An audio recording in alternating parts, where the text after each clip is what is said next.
Крючком номер 8 и нитью первого цвета я делаю магическую петлю.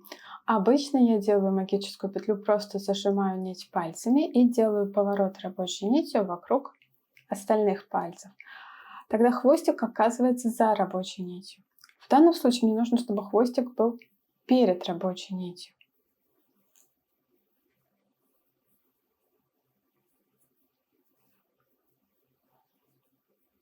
Делаю накид на крючке, просто кладу рабочую нитку на крючок. Вставляю крючок в магическую петлю, подхватываю рабочую нить, у меня получается 2 петли на крючке.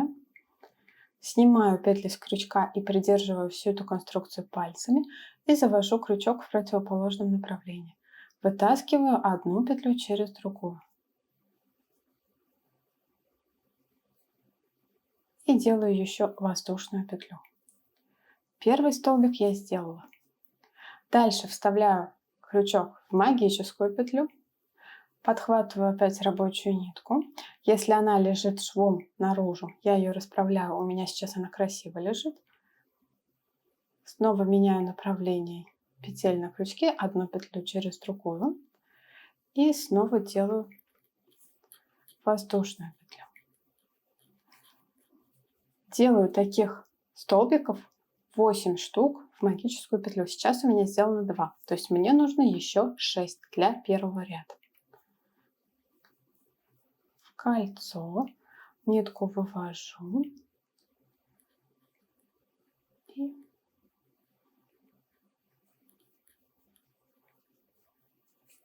если нить лежит некрасиво, я ее поправляю. Чтобы нить ложилась красиво на крючке, ее нужно класть на палец разрезом наружу. То есть не вот так, не красивой стороной, а наоборот.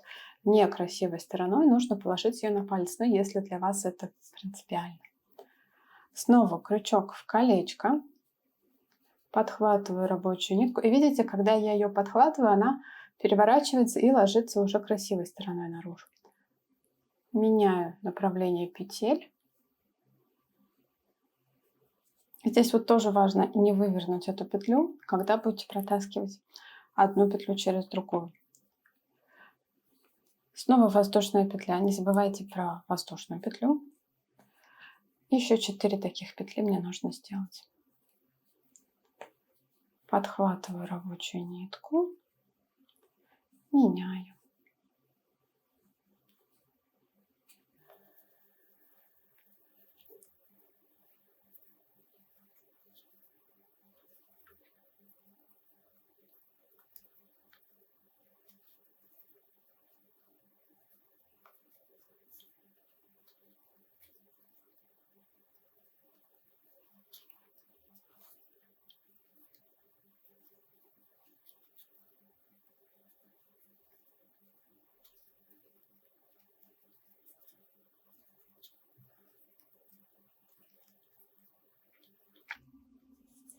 Последний стежок. В последнем стежке, в последнем движении не надо делать воздушную петлю. Итак, снова кладу нитку на палец, вставляю крючок в дырочку, вывожу нить и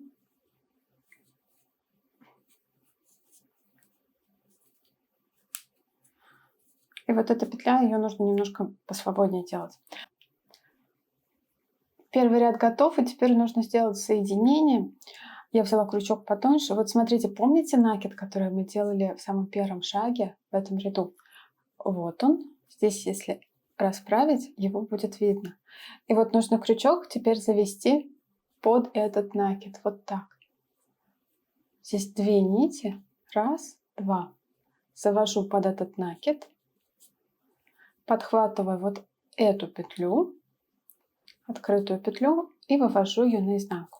И вот теперь я завершаю ряд воздушной петлей.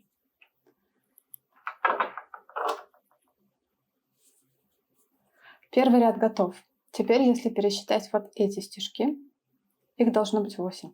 Для квадрата этим узором я набираю в первом ряду 8 стежков.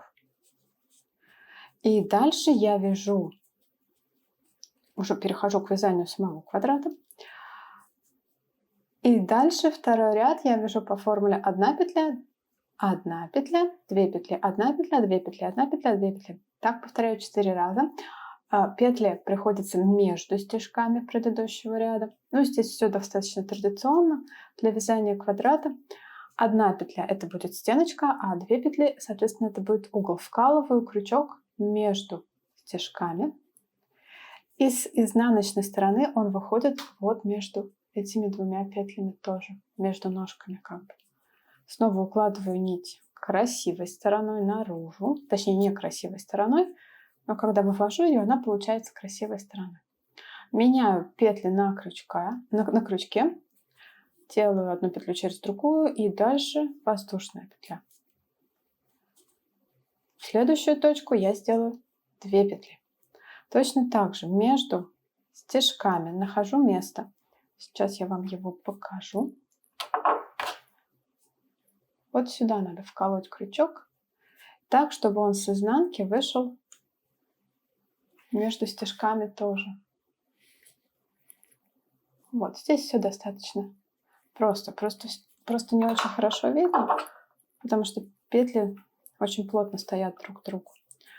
Итак, вкалываю крючок, подхватываю нитку, вывожу ее, снимаю крючок, одну петлю через другую. Не забывайте про воздушную петлю, это очень важно в этом узоре. Снова вкалываю крючок, сейчас я поверну. Вкалываю крючок и снова одна петля через другую. Продолжаю так чередовать: 1 петля, 2 петли, 1 петля, 2 петли, 1 петля, 2 петли, и в конце сделаю соединение. Дошла я до последней петли, и в эту точку мне нужно сделать 2 столбика. Смотрите, здесь было соединение предыдущего ряда, поэтому я вкалываю крючок, и с изнанки моя нить должна выйти справа вот этой. То есть, если вы будете смотреть с изнанки, крючок должен выйти справа от вот этой нити. Вот я вколола, и у меня получается крючок справа. Вот идет соединительная подъемная нить, и справа от нее крючок. Но я для себя вывела такую формулу, что в каждом ряду я просто вкалываю вправо, и тогда получается как бы стройные столбики. Так, меняю нити на крючке, одну петлю через другую, воздушную петлю. И вот она, последняя петля. Последняя петля в каждом ряду — это единственная петля, в конце которой мы не делаем воздушную петлю. Опять вкалываю крючок в ту же точку, подхватываю рабочую нитку, вывожу ее, смотрю, чтобы она красиво легла, меняю петли, одну петлю через другую. Затем я еще пальцем немножко вот так подтягиваю. Тогда у меня подтягивается не вот эта петля, которая на крючке, а вот именно стежок, чтобы он не болтался. Чуть-чуть его вот так пальцем делаю наверх, вот так. Нахожу первую петлю с изнаночной стороны, отодвигаю стежок влево и нахожу вот эту первую петлю. Вот она. Под нее я вставляю крючок с изнанки на лицо. Подхватываю открытую петлю и вывожу наизнанку. И вот теперь я только делаю воздушную петлю. Она же будет подъемной на следующий ряд. Итак, второй ряд этого узора квадрата у меня готов. Там, где 1 петля, это будет стенка. Там, где 2 петли, пойдет угол. В каждой 2 петли, вот в это пространство, в каждом следующем ряду, на самом деле квадрат вязать очень просто. Мы просто будем делать по 2 петли. Во все остальные точки по 1 петле. Опять 2 петли, по 1, 2 петли. Ну и давайте начнем следующий ряд. На шаг вперед. Каждый раз, каждый новый ряд я начинаю на шаг вперед от соединения. Вот шаг вперед.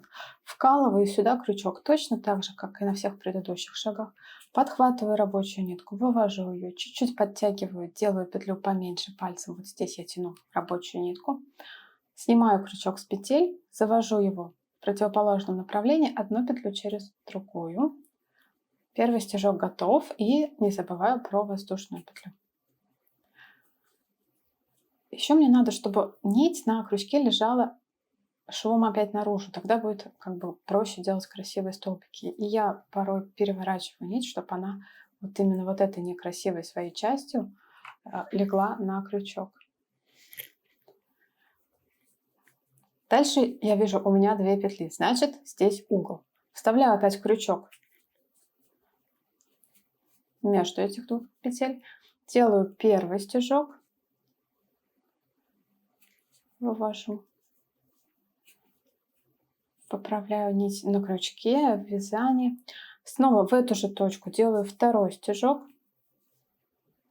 снова меняю нити, поправляю их.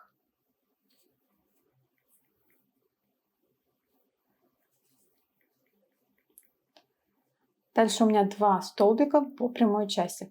Фактически третий ряд состоит из 2 прямых столбиков и 2 столбиков в одну точку, повторяющихся 4 раза. Ну, я на экране вам напишу текстовое описание третьего ряда, я думаю, будет понятно. Так. Раз. И 2. И снова я дошла до угла.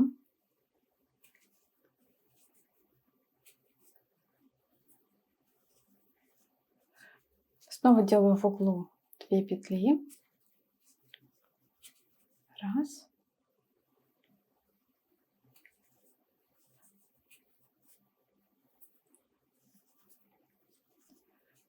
И 2.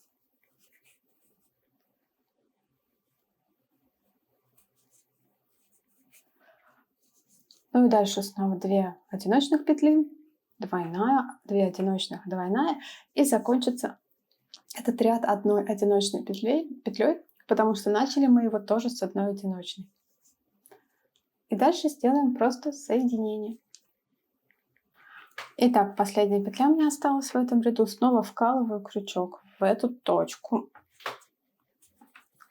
и смотрю, чтобы он вышел справа, с изнаночной стороны справа вот этой нити. Подхватываю рабочую нитку, вывожу ее, меняю положение петель на крючке, одну петлю через другую, снова завожу крючок под начало этого ряда с изнанки на лицо, подхватываю открытую петлю, вывожу ее на изнанку. Третий ряд получается готов, и делаю воздушную петлю подъема на следующий ряд.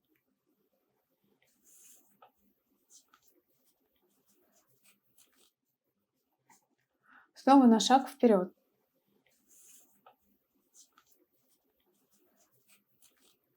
Меняю петли, одиночная петля, воздушная петля. Смотрю, ага, следующая точка у меня угол.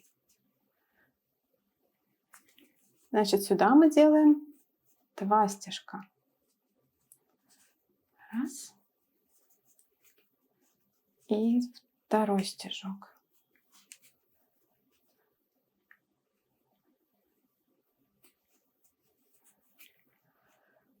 Угол я сделала, вяжу по прямой, здесь 3 стежка будет прямых. Ну, с каждым рядом количество прямых стежков просто увеличивается на 1. Затем опять угол 2 стежка в одну точку, опять 3 прямых стежка, опять 2 стежка в одну точку, 3 прямых стежка, 2 стежка в последний угол и заканчиваю этот ряд 2 стежками, потому что мы его начинали с одного стежка и, соответственно, должны закончить 2. Тогда у нас итого получится 3 стежка на этой стеночке. В последнем стежке не забывайте, что не нужно делать воздушную петлю в конце этого стежка. Снова вставляю крючок под начальную петлю вот сюда. Вот так. Подхватываю открытую вот эту петелечку, вывожу ее на изнанку. То есть немножко подтягиваю и делаю воздушную петлю. Таким образом у меня получается 4-й ряд. 5-й ряд. Снова на шаг вперед. Вставляю крючок от соединения. Вывожу петлю. Меняю петли на крючке. и делаю воздушную петлю.